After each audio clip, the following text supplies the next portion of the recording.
Israel और Iran के दरमियान आरजी जंगबंदी का ख्वाब चकनाचूर हो गया है।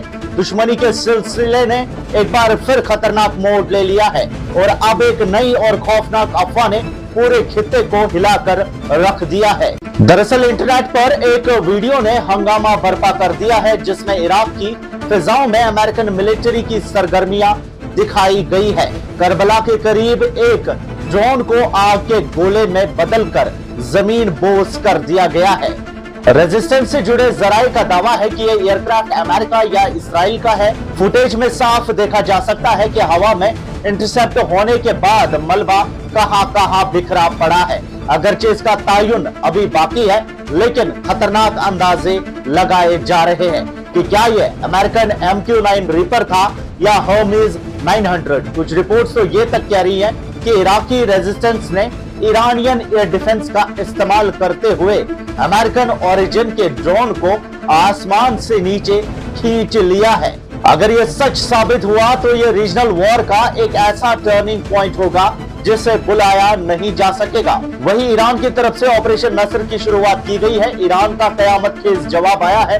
बस उम्मीद की एक किरण नजर आई थी कि IRGC ने ऑपरेशन नस्र का धमाकेदार ऐलान कर दिया। ये कोई मामूली हमला नहीं, बल्कि इसराइल के सबसे महफूज समझे जाने वाले एयरबेसेस नेवाटिम और चालनॉफ पर सदी का सबसे बड़ा मिसाइल हमला है। तेहरान की आंखों में खून उतर आया है। उनका कहना है कि यह हमला ईरान के अंदर रेडार साइट्स पर किए गए इसराइली मिसाइल हमलों का इंसाफ पसंदाना बदला है। जब इसराइल के मरकजी और जुनूबी हिस्सों में एयर डिफेंस सायरन्स की चीखें गूंजी तो रेडार्स ने देखा कि दर्जनों बैलिस्टिक मिसाइल्स मौत बनकर आसमान से बरस रही थी।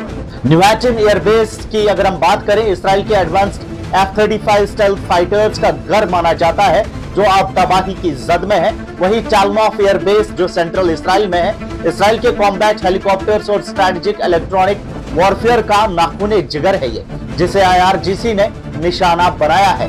IRGC ने 7 दिनों की कयामत खेज धमकी दी है। Prime minister Benjamin Netanyahu emergency bunkers में सिक्योरिटी कैबिनेट के साथ सर जोड़कर बैठे हैं और IRGC ने साफ कह दिया है कि ऑपरेशन नस्र सिर्फ शुरुआत है। तेहरान का अल्टीमेटम गरज रहा है। अगले 7 दिनों तक रात दिन मिसाइल्स और ड्रोन्स की बारिश होगी, जब तक दुश्मन घुटने ना टेक दे।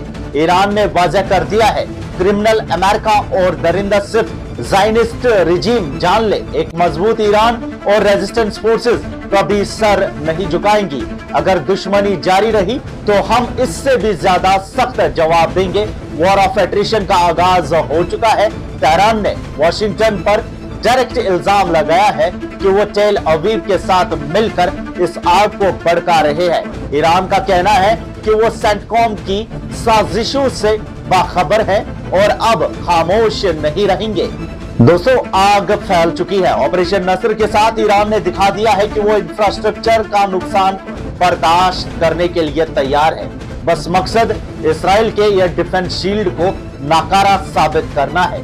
दुनिया एक ऐसी जंग की तरफ बढ़ रही है जिसका अंजाम किसी को मालूम नहीं। एक प्रोलॉन्ग्ड, वॉलेटाइल और बेहद खतरनाक वॉर ऑफ एट्रिशन। अब सवाल ये है कि क्या ये ऑपरेशन खित्ते को तबाही की आखिरी हद तक ले जाएगा या कोई डिप्लोमेट इस आग को बुझाने में कामयाब हो पाएगा? आपकी क्या राय है? कमेंट्स में हमें जरूर बताएं। मजीद न्यूज अपडेट्स आप तक पहुंचाते रहेंगे। फिलहाल के लिए इतना ही, शुक्रिया।